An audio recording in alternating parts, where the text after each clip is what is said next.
Hey guys, I'm going to take you through the entire process of torching a wedge today, or hot bluing as some people call it. So I'm going to go from this to this. Let's get started. First things first, let's talk about what you need for this job. We have the club that we're going to be torching today. We also have a propane torch. This is actually a MAP gas torch, same exact thing, it's just going to heat the club head up. We have some steel wool, acetone or some kind of paint stripper, degreaser, and I have an old shaft I'm going to actually put the club head on to help me torch it, and then just in case some old heavy gloves in case you have to touch the club head, you don't want to touch any hot metal. Let's jump into how we're going to do this. Okay, let's go over the process involved. First, you're going to take the shaft out of the club head so it's easier to work on. Also, the epoxy and the ferrule are going to get absolutely nuked when if we torch this with the shaft on, so it's just much easier to take the club head off. Once you take the club head off, we're going to give it a good clean, and we're going to remove all of the paint fill using the acetone. That way it won't ruin the finish when we start to torch it. After that, we have to remove this badge. We're going to do that with a bit of heat, and then we are going to steel wool it and make sure the entire finish is as perfect as we can get it. Finally, we're going to degrease it, remove all the fingerprints or any dirt that's left on after working on it for so long, and then finally we get to torch it. Okay, I don't have a shaft puller, so I'm just going to use the torch to get the shaft off. I have leather gloves on for safety, note that. I've given the club head a quick clean, and all we're going to do is just heat epoxy enough inside so we can just take the club head off with our hands. So, first things first, get your torch going. And we're just going to slowly work on the hosel. Rotating the club head, don't let it get too hot in one place. All we have to do is melt the glue inside. You don't have to worry about the finish. We're not getting it hot enough to change the color. We are getting hot enough to melt the epoxy.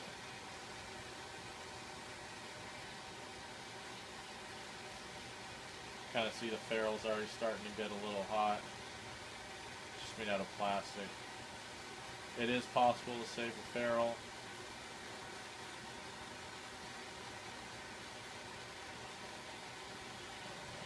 Keep going a little bit longer.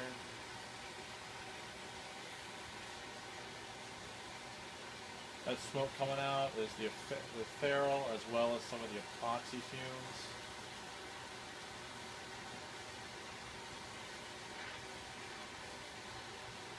Alright, looks good. We should be able to take the club head off.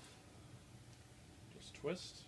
There you go. Now that our club head's off, we have to remove the paint fill. So what we're going to do is take some acetone. This is my method anyway. You could use a paint stripper, probably make the process a lot quicker. And I have taken it and put it in a pickle jar that I can completely submerge the club head in. I'm going to let it hang out for 30 minutes or so, and then I am going to take it out and just scrub it off like I would cleaning a club, and all the paint fill is just going to come right out. See you in a few. Okay, we're back. So I've got some gloves on to work with this club head because it's been sitting in acetone for a little half hour, an hour.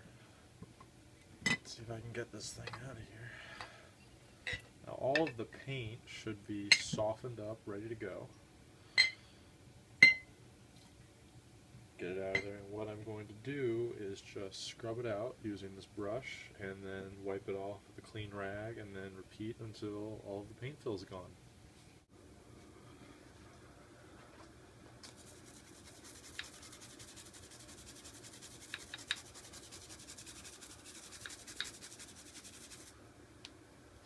This is all of the paint fill coming out pretty easily. We removed all of the paint fill from the club head. It is entirely stock now. Our last step is to get this badge out, and what I'm going to do is just heat the club head enough in this area to release the epoxy, just like I removed the shaft. And that will come out just with a screwdriver. With most wedges, obviously you're not going to have a little badge like that. There's going to be a giant cavity, but with this set there is, so we have to remove that so it doesn't get discolored or ruined at all when we torch it. So we can put that back on after the torching is complete. And then we're going to polish it with some steel wool and degrease. So I'm going to remove this badge. Be right back.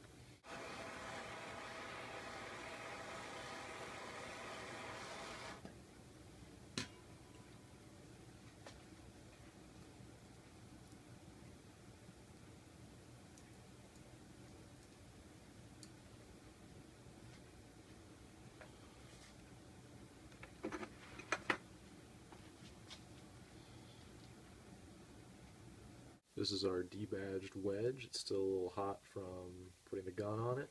Our final job before we get to torch it is to remove all the gunk in here and then take some steel wool to it and polish it up for about 15-20 minutes. That's how long it's going to take me anyway to make sure it's as glossy and as shiny as I could possibly get it. And then after I'm done polishing it, I'm going to put some degreaser on it, let it sit for a few minutes, make sure there's no oils or handprints left in there, and then we get to torch it. Here I am torching the wedge now. I just have the club head set up on my old shaft, put through the crate, held down with a paint bucket. Not a super fancy setup, but it just allows me to not have to worry about holding the club head and the torch at the same time. I get to just freely rotate the club head while I'm heating it up, so I can make sure I'm heating it up nice and evenly. The color that I'll get is all based upon how hot I get the club head. Around 390, 400 degrees, I'll start getting a light brown color. Around 450, I'll start getting a darker brown, and then 500, a dark brown to a purple color. Keep going through the 500s, I'll start getting a dark purple to a bluish color around 570. And then over 600 degrees, I'll start getting those nice blues. And if I keep pushing it, then it'll start turning to a dark blue, to then a light blue, and then almost a gray metallic color, and that's really cool. So it's really just dependent upon how hot you get the metal. Also, the finish is based on if you evenly heat up the metal or you just focus it on one spot. So I'm constantly rotating the club head and trying to see which spots I'm missing, which spots I'm getting. This entire process took about 14 minutes, so I have it sped up here just for the sake of time. In case you were wondering whether or not this is going to affect the playability of the golf club, it won't at all, or if it's going to affect the tempering, it really won't either. Tempering in general is just a way of making metal stronger by heating it up. Here we have the metal getting a little bit darker. There's two ways to temper. You can either, one, heat it up and then cool it down very quickly by quenching the metal in water or some other liquid, or two, you can temper it by heating it up and then just letting it cool down naturally. I'm letting it cool down naturally so I don't interfere with any of the molecular structure. I'm letting the metal relax on its own, and so I'm not making the metal brittle prematurely by quenching it in water or oil.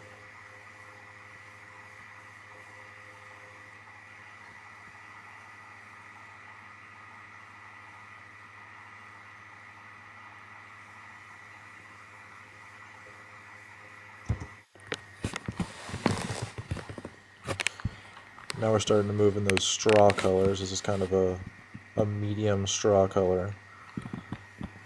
Still rotating the club head. This is around 400 degrees or so that the club head's at now. And the colors start to change really quickly once you get it up to around 400, 500 degrees. And you don't want to overdo it. This is obviously just an old wedge I had laying around. If I was going to do this to my wedges, I would want to make sure I really had a plan going in and knew exactly what color I was looking for.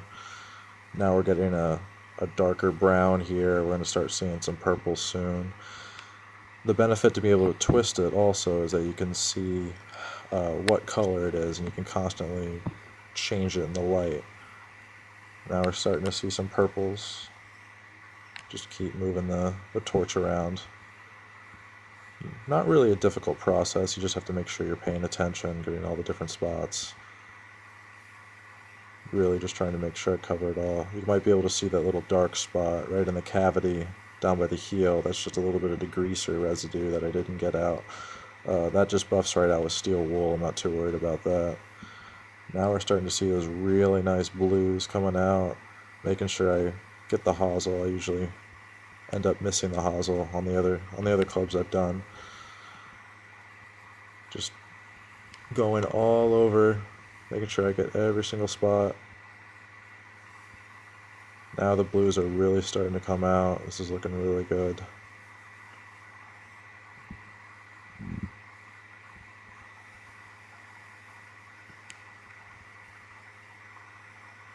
Just once more over, making sure I have everything done, and then that should be it.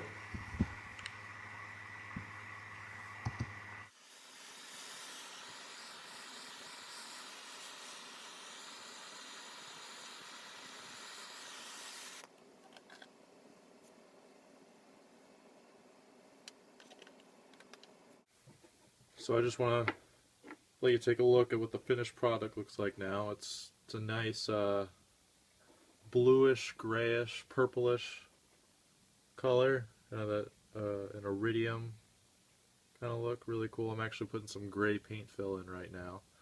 But yeah, that's about it. Feel free to do all your clubs through pitching wedge. It's pretty easy to do. You saw the entire process. Have fun with it.